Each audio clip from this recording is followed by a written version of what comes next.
누구에게 상을 주시는가? 하나님께서는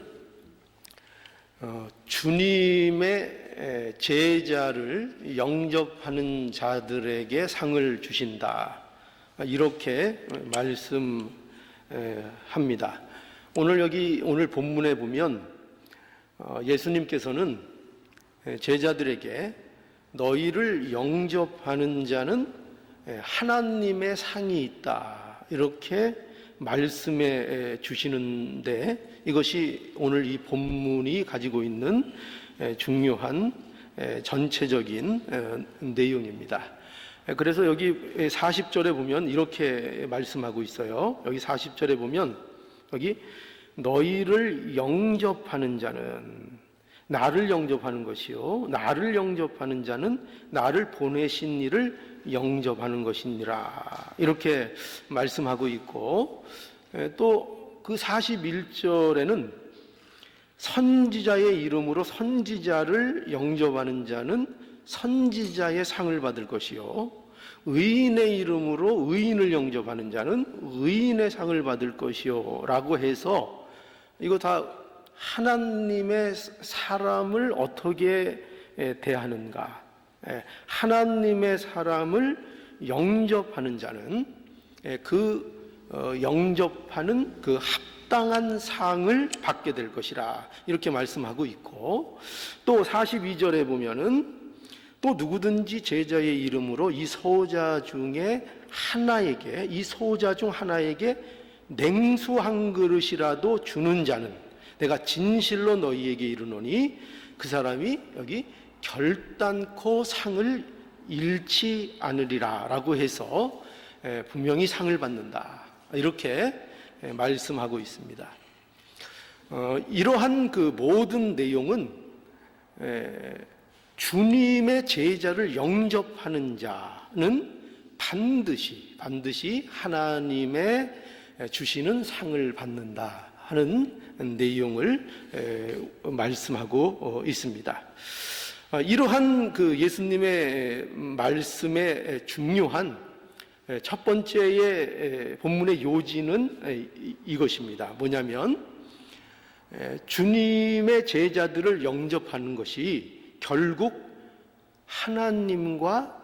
그러니까 예수님과 하나님을 영접하는 것이다, 이렇게 말씀하는 것입니다. 여기 예수님께서는 주님의 제자들을 영접하는 자는 곧 그게 뭐라고요? 하나님을 영접하는 것이라, 이렇게 말씀하고 있는 것입니다. 굉장히 놀랍죠? 주님의 제자를 영접하는 것은, 이것은요, 제자들을 환대한다는 것을 말하지만, 그러나 이것은 단순하게 환대하는 정도로 그치는 것이 아니라 실질적으로 그들이 전하는 메시지, 그러니까 그들이 전하는 복음을 받아들이는 것을 말하는 것입니다. 그래서 이렇게 제자들을 이렇게 영접하는 것이 결코 쉬운 일이 아닙니다. 왜냐하면 주님의 제자들은 세상에서 소자로 보이기 때문입니다. 오늘 본문 이 42절에 보면은요, 이렇게 또 말씀해요. 또 누구든지 제자의 이름으로 그 소자 중에 하나에게 냉수 한 그릇이라도 주는 자는 내가 진실로 너희에게 이르노니 그 사람이 결단코 상을 잃지 아니하리라 라고 해서, 여기 제자는 어떻게 등장하느냐? 세상에서 소자로 세상에 등장을 한다는 것입니다. 그러니까 세상이 볼 때에 제자들은 작고 보잘것없는 자들이라 하는 것입니다. 그들은 초라해 보이는 여행자들에 불과하게 보일 수 있다는 것입니다. 예수님께서는 이렇게 또 말씀하셨죠. 주님의 제자들에게 이런 명령도 하셨습니다. 너희는 전대에 금이나 은이나 동이나 가지지 말고 여행을 위하여 주머니나 두 벌 옷이나 신이나 지팡이를 가지지 말고 너희의 전도 여행을 떠나라. 이렇게 말씀하는 것을 우리는 알고 있습니다. 그러니까 여러분, 이런 내용들을 보면은 제자들은 세상의 관점에서 볼 때에 어떤 자들로 보이는가? 그들은 초라한 자들입니다. 그들은 힘이 없는 자들입니다. 그들은 어떻게 보면은 오늘날 쉽게 얘기하면 거지 같습니다. 그 초라하기가 거지와 흡사할 정도의 보잘것없는 소자의 모습으로 제자들의 모습이 보이고 있다는 것입니다. 그러니까 그들은 도무지 영접할 대상으로 여겨지지 않습니다. 그렇게 보이질 않습니다. 그런데 그러면 왜 이렇게 제자들이 보일까요? 과연 제자들은 왜 이런 모습이어야 하는 걸까요? 거기에는 중요한 이유가 있습니다. 제자들이 세상에서 이렇게 소자라는 이런 별칭으로 등장하는 것은 복음이 가지고 있는 특성 때문에 그렇습니다. 왜 그렇죠? 복음이라는 것이 세상에서는 이와 같이 제자들이 소자로 나타나는 것과 같이 복음은 세상에서 대접을 받지 못하기 때문입니다. 복음은요, 세상적인 사고로는, 그러니까 세상적인 가치로는 도무지 받아들일 수 없는 것이 그것이 복음인 것입니다. 그렇지 않습니까? 어떻게 세상적인 가치를 두고 따질 때 복음이라는 것이 도무지 이것이 말이 되는 것입니까? 말이 안 되는 것입니다. 그것은 소자와 같고, 그것은 초라해 보이고, 그것은 영 볼품이 없어 보이는 그런 것일 수밖에 없습니다. 그러니 여러분, 제자를 영접한다는 것이 얼마나 그것이 어려운 일이겠습니까? 그런데 놀라운 것은 뭐냐면은 그러한 제자들을, 소자와 같은 제자들을 또 그들이 전하는 복음을, 그들의 메시지를 영접하는 자들이 있다고 말씀하는 것입니다. 그들이 누구입니까? 그들은 하나님의 은혜를 입은 자들입니다. 그들이 누구입니까? 그들이 바로 제자들, 그들이고, 그들이 바로 오늘날 우리 예수 그리스도를 믿는 그리스도인이라는 것입니다. 이 놀라운 이 복음을 영접하는 자, 제자들을 영접하는 자, 이것이 하나님의 은혜로 일어날 수 있는 것이고, 그래서 복음을 받고 이 복음을 통해서 복을 받는 자들이 있다, 이렇게 말씀하고 있는 거죠. 그래서 하나님을 영접하기 위해서 우리는 누구를 영접해야 하는가? 여러분 한번 생각해 보십시오. 우리 한번 논리적으로 한번 따져볼까요? 하나님을 영접하기 위해서는 누구를 영접해야 합니까? 누구를 영접해야죠? 예수 그리스도를 영접해야 합니다.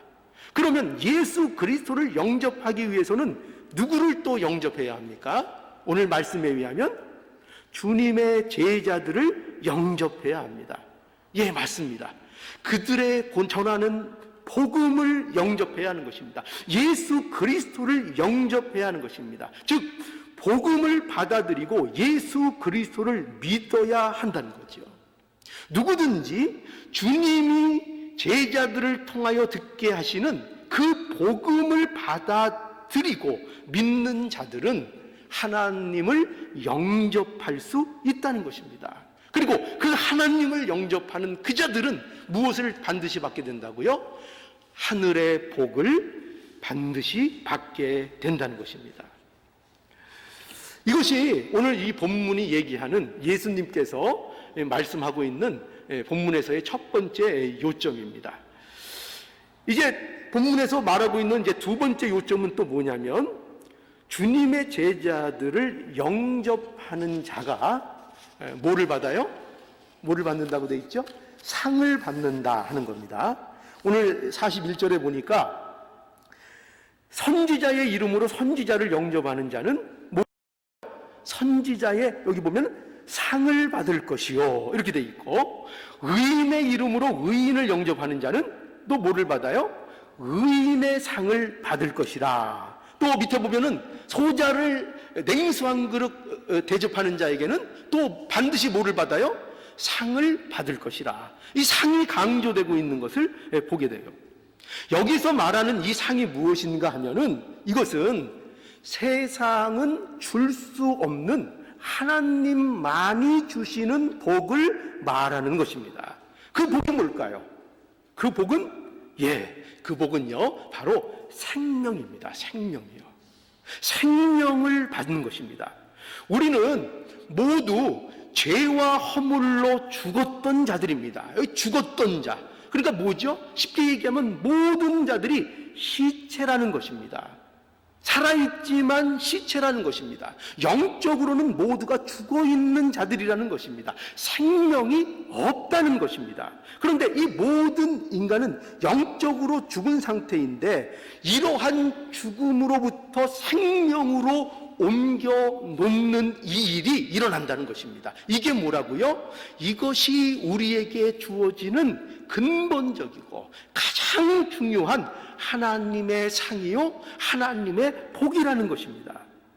이것을 우리는 성경에서 뭐라고 말씀하고 있는가 하면은, 하나님의 은혜로 말미암아, 우리가 잘 아는 말씀이죠. 새로운 피조물이 되었다 하는 것입니다. 새로운 피조물이 되었다. 그래서 이제 우리는 의와 진리와 거룩함으로 지으심을 입은 새 사람을 날마다 입어나갈 수 있는 존재가 되어진 것입니다. 이것이 우리의 상입니다. 생명이 있는 존재, 죄와 대항할 수 있는 존재, 죄와 대항하여 피 흘리기까지 싸울 수 있는 존재, 그 존재가 되었다는 것입니다.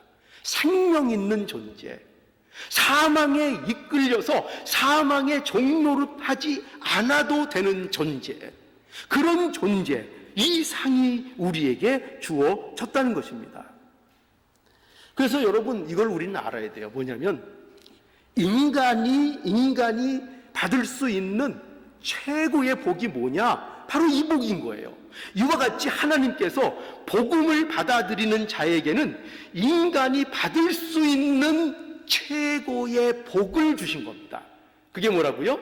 생명이 되는 겁니다. 생명이 되는 거. 여러분, 이것을 아시겠습니까? 저와 여러분들은 예수 그리스도 안에서 뭐가 됐다고요? 이제 생명이 되었습니다. 이거를 아시겠습니까? 이 존귀함을 아시겠습니까? 생명이 되었습니다. 이것처럼 존귀하고 귀한 상은 세상에 없습니다. 그리고 이 상은 누구밖에 줄 수 없어요? 하나님밖에는 우리에게 주실 수 없는 상입니다. 그래서 오늘 특히 42절에 보면 이것이 더욱더 선명하게 드러나요. 42절을 한번 볼까요? 여기 42절에 보니까, 또 누구든지 제자의 이름으로 이 소자 중 하나에게 냉수 한 그릇이라도 주는 자는 내가 진실로 너희에게 이르노니 그 사람이 결단코 상을 잃지 아니하리라 하시니라. 이렇게 분명히 말씀합니다. 여러분, 제자들은요 세상에서 작고 약한 자로 보여집니다. 그렇죠? 제자들은 여기 소자입니다. 이런 소자에게 냉수 한 그릇이라도 주는 자, 바로 그 사람이 뭐를 잃지 않는다고요? 결단코 상을 잃지 않는다, 분명히 말씀하고 있습니다. 예수님께서 이렇게 말씀하시는 것은 굉장히 강하게 말씀하시는 것입니다. 반드시 그 보상이 있다는 것입니다. 왜 그렇죠? 주님의 제자들에게 한 것이 누구에게 한 것입니까? 곧 주님께 한 것이기 때문에 그렇습니다. 곧 하나님에게 한 것이기 때문에 그렇습니다. 그리고 그것은 하나님을 영접한 것이기 때문에 그렇습니다. 그래서 반드시 하나님의 상을 받게 된다는 것입니다. 자, 오늘 본문에서 말하는 예수님이 주시는 말씀의 요점이 이겁니다. 자, 제가 두 가지 요점을 말씀드렸어요. 오늘 본문의 요점 두 가지. 뭐냐면, 첫 번째 뭐죠? 주님이 제자들을 영접하는 자들에게 반드시 하나님이, 다시요. 주님의 제자를 영접하는 것이 누구를 영접하는 거라고요? 하나님을 영접하는 것이다. 이게 첫 번째 요점이고, 두 번째 요점은 뭐냐? 주님의 제자를 영접하는 자는 뭐라고요? 반드시 상을 받는다. 이렇게 말씀하고 있는 것입니다. 자, 이제 그래서 이 말씀을 통해서 이제 우리는 이러한 예수님의 말씀을 통해서 우리가 이제 교훈받고 깨닫게 되는 것이 있습니다. 그것이 무엇인가 하면은, 그것은 예수님의 제자들이 꼭 알기를 원하시는 그런 것인데, 무엇인가 하면은 그것은 주님의 제자는 참으로 존귀한 자들이라 하는 것입니다. 참으로 존귀한 자들이라. 오늘 말씀이 어떻게 시작하는가를 한번 보세요. 오늘 말씀을 보면은 40절에 이렇게 시작됩니다. 너희를 영접하는 자는, 이렇게 시작이 됩니다. 누구를 영접하는 자라고요? 누구를 영접하는 자가로 돼 있죠?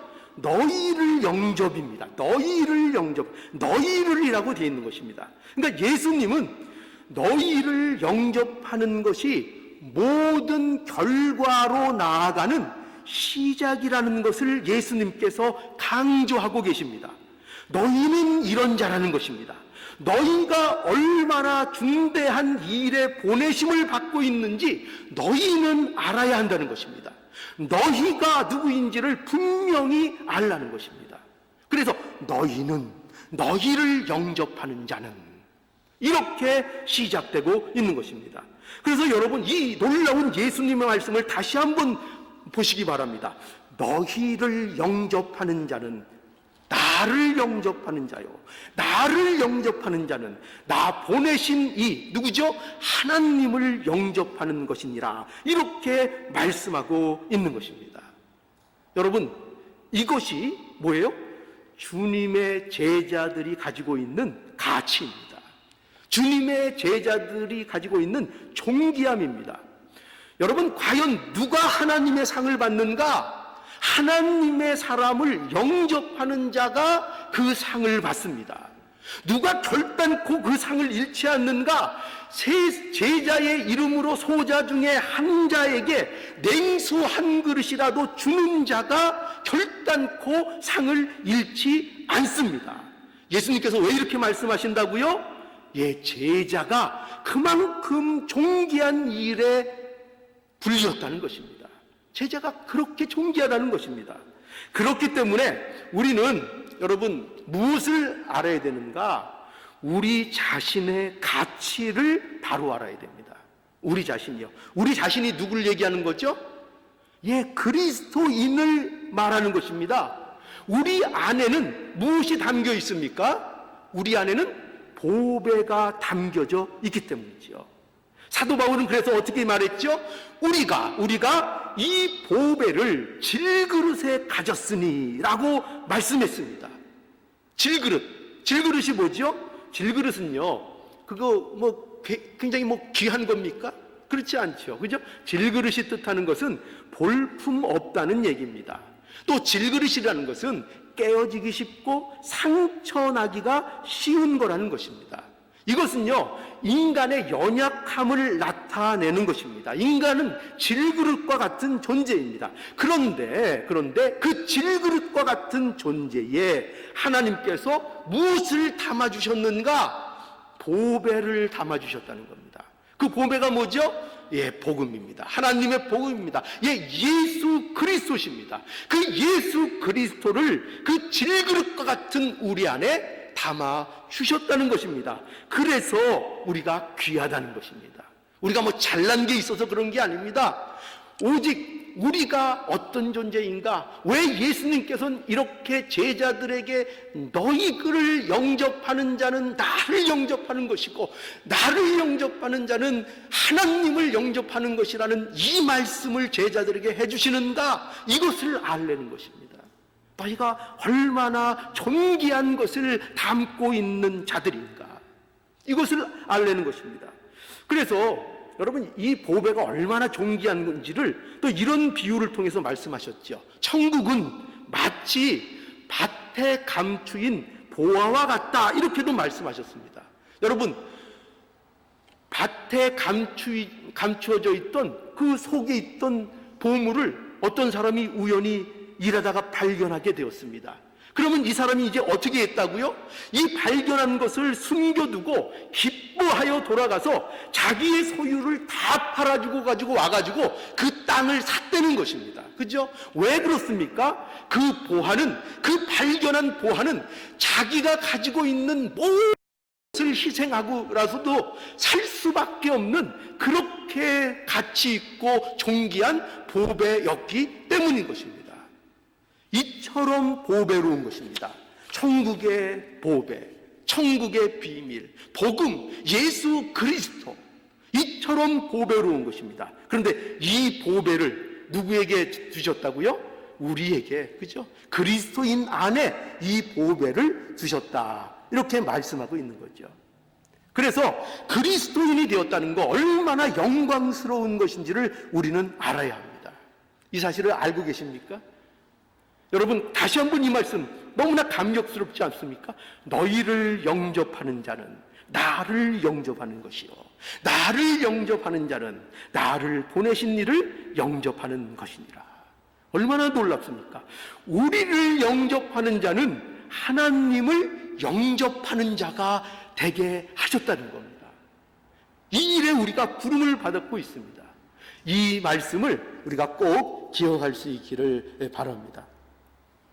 여러분, 그래서 우리가 이 본문의 말씀을 통해서 우리는 이러한 도전을 받게 됩니다. 그게 뭐냐면, 하나님께서는 다른 사람들을 위한 복받는 통로로 우리를 사용하고 계시다 하는 것을 우리는 알게 됩니다. 오늘 다시 40절, 자꾸 40절 반복을 하는 겁니다. 40절을 다시 볼까요? 너희를 영접하는 자는 나를 영접하는 것이요, 나를 영접하는 자는 나 보내신 이를 영접하는 것이니라, 이렇게 말씀합니다. 여기에서 우리는 뭐를 다시 볼 수 있는가 하면요, 하나님의 일하시는 방법을 여기에서 우리는 보게 됩니다. 우리는요, 하나님이 일하시는 방법을요 좀 이해할 필요가 있습니다. 하나님은 그 능력과 지혜가 무한하신 하나님이시죠. 그러니 하나님은 어떤 일들을 이루어 나가시는 데 있어서 사실은 누구의 도움도 필요하지 않으신 분입니다. 그런데 그 무한하신 지혜와 그 무한하신 능력으로 그 하나님께서 택하신 방법이 뭐냐? 놀랍게도 하나님이 그 지혜와 그 능력으로 모든 것을 혼자 처리하시는 것이 아니라 주님의 제자들을 불러서 하나님의 일을 맡기시고 이루어 나가신다는 것을 우리는 볼 수 있는 겁니다. 예, 물론 하나님께서는요, 사람만 사용하는 것이 아닙니다. 하나님께서는 모든 것들을 동원하여 일하십니다. 더 정확하게 얘기하면 하나님은요, 모든 구원의 사역을 이루시고 한 영혼을 구원하시는 일에 온 우주를 동원하십니다. 여러분, 이 말을 들으면 아이, 목사님 뭐가 그렇게 거창합니까? 이렇게 생각하시겠지만 사실입니다. 저와 여러분들이 그리스도인이 되는 일에, 예수님의 자녀가 되는 일에 하나님이 어떤 일을 하셨는가 하면은 이 우주 만물을 움직이시는 일을 하셨다는 것입니다. 이것이 사실입니다. 우리가 그리스도인이 된 것은요, 무슨 즉흥적으로 된 일도 아니고 어떻게 우연으로 어떻게 된 것도 아닙니다. 우리가 그리스도인이 된 것은 하나님께서 우리를 그리스도인이 되게 하시기 위하여 태초부터 계획하시고 모든 역사에 개입하시고 섭리하셔서 오늘날 우리가 그리스도인이라 불리게 된 것입니다. 여러분, 이 사실이 믿어지십니까? 너무나 엄청나서 잘 이해가 안 되죠. 그러나 사실입니다.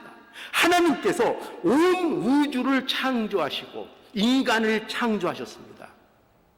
이스라엘을 택하셨습니다. 예수 그리스도를 보내시고 십자가와 부활을 통하여 구속사역을 완성시키셨습니다.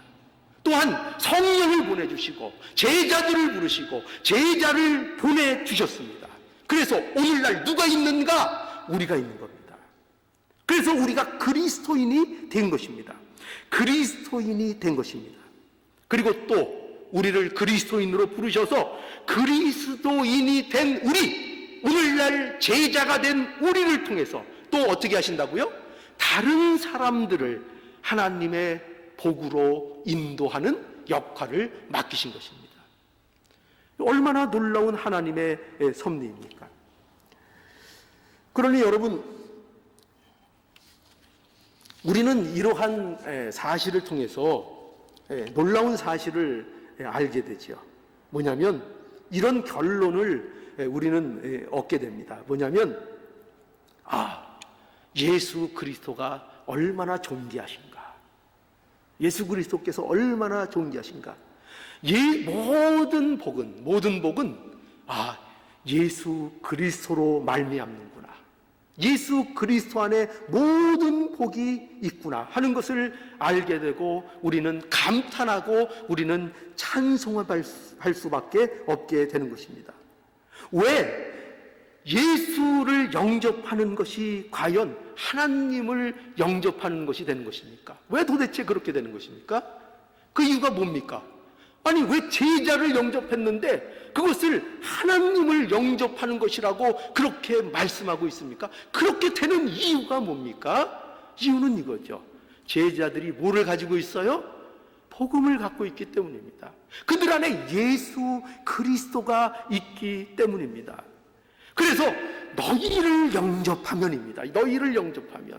너희를 영접하는 자가 나를 영접하는 것이요, 너희를 영접하는 자가 그래서 하나님을 영접하는 것이다. 그래서 이렇게 말씀하고 있지 않아요? 세상에 권세 있는 자를 영접하면 네가 하나님을 영접하는 것이다. 그렇게 말하고 있지 않습니다. 그죠? 우리는 그렇게 쉽게 생각할 수 있어요. 뭔가 좀 그럴싸한 사람, 어떠한 훌륭한 종교인, 훌륭한 세상에서 힘 있는 사람, 그래서 누구를 영접하는 게 우리는 더 좋아요? 세상에 힘 있는 사람. 그래서 우리 교회에도 누가 나왔으면 좋겠어요? 이왕이면 힘 있는 사람. 또 이왕이면 누가 나왔으면 좋겠어요? 트럼프 정도 되는 사람. 그죠? 그 교회에 그럼 그런 사람 영접하면 얼마나 좋을까? 그런 생각이 들겠죠. 그러나 성경은 그렇게 얘기하고 있지 않아요. 성경은 그런 힘 있는 사람 영접한다고 세상의 철학, 세상의 과학, 세상의 문명, 세상의 어떤 것 영접하고 받아들인다고 하나님을 영접하는 것이 아니라 단지 누구를 영접해야 된다고요? 너희를 영접하는 자들.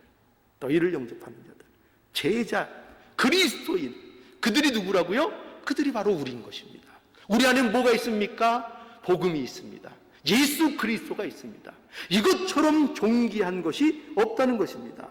왜 제자를 영접하는 자들에게 상이 있습니까? 왜 상을 결단코 잃는 법이 없습니까? 그들에게는 예수 그리스도가 있기 때문입니다. 우리는 이걸 명심해야 합니다. 그래서 우리는 이런 결론을 갖게 되는 거죠. 예수 그리스도의 존귀함. 그죠? 그러니까 모든 말씀은 사실은 그 말씀을 우리에게 하고 계신 것입니다. 예수 그리스도의 존귀함을 보라. 예수 그리스도의 존귀함을 보라. 이것을 우리가 바로 알 때에 우리가 어떤 자인지, 우리가 무슨 일을 하는 것인지, 또 우리가 어떻게 소망이 있고 어떻게 우리가 복된 자들인지 이것을 우리는 알게 되고 우리의 신앙생활에 풍성함을 누리게 되는 것입니다. 여러분, 우리가 무엇을 하는 것 중요합니다. 우리는 항상 무엇에 대하여 우리는 열심을 낼 줄 알아야 됩니다. 그러나 우리가 무엇을 하기에 앞서 먼저 우리가 분명히 알아야 하는 사실이 있습니다. 그것이 뭐냐면 그리스도인이 어떤 자들인가를 알아야 하는 것입니다. 과연 그리스도인이 가진 가치가 무엇인지를 알아야 하는 것입니다. 만일 우리가, 아니 여러분과 제가 그리스도인으로서 가야 할 길을 제대로 가지 못하고 있다면, 지금 이 순간 우리가 하나님 앞에 영적으로 게으름을 부리고 있다면, 그것은 자신이 그리스도인이 되었다는 것이 무엇인지를 모르기 때문입니다. 그걸 모르기 때문입니다. 제가요, 별로 좋아하지 않는 말이 하나 있습니다. 그게 뭐냐면, 제가 별로 신뢰하지 않고 믿지 않는 말인데, 그건 뭐냐면, 내가 알지만 못한다는 것입니다. 내가 알지만 못한다 하는 것입니다. 안다고 하지만 사실은 모르는 것입니다. 안다고 하지만 모르는 것입니다. 우리는 그런 말들 많이 핑계로 하죠. 알지만 못합니다. 알지만 제가 못합니다. 우리는 알지만, 그러나 저는 게으를 수밖에 없습니다. 알지만 저는 그 말씀 순종할 수 없습니다. 알지만 저는 못합니다. 우리가 늘 그렇게 얘기합니다. 저는 이 얘기가 아주 싫습니다. 사람은 아는 만큼 하게 되어 있습니다. 사람은요, 아는 만큼 분명히 합니다. 모르니까 못하는 것입니다. 사람이라는 존재는 알면 하게 되어 있습니다. 안다고 하지만 모르기 때문에 안 하는 것입니다. 독약을 먹으면 죽는다. 알면은 마시겠습니까? 모르면 마시는 겁니다. 아는 자는 안다고, 진정으로 그 사실을 아는 자는 얼마를 준다 그래도 먹을 수 없습니다. 아는 자는. 그러니까 알지만 모른다, 이것처럼 핑계 없습니다. 사람은 알면은 하게 돼 있습니다. 안 하는 것은 모르기 때문입니다. 안다고 하지만, 알고 있는 줄 알지만 사실은 모르는 겁니다. 너무나 모르는 게 많은 겁니다. 그러니 우리가 늘 이 일에 힘을 써야 합니다. 우리는 꼭 기억해야 합니다. 너희를 영접하는 자는, 이 말씀 꼭 기억하시기 바랍니다. 딴 거 오늘 많은 말씀 중에 다 잊어버려도 이거 기억합시다. 너희를 영접하는 자는, 뭐라고요? 너희를 영접하는 자는. 여기에서 너희는 누굽니까? 우리입니다. 그죠? 우리입니다. 여기서 너희는 우리입니다. 우리는 다른 사람을 하나님께 인도하는 복된 기관입니다.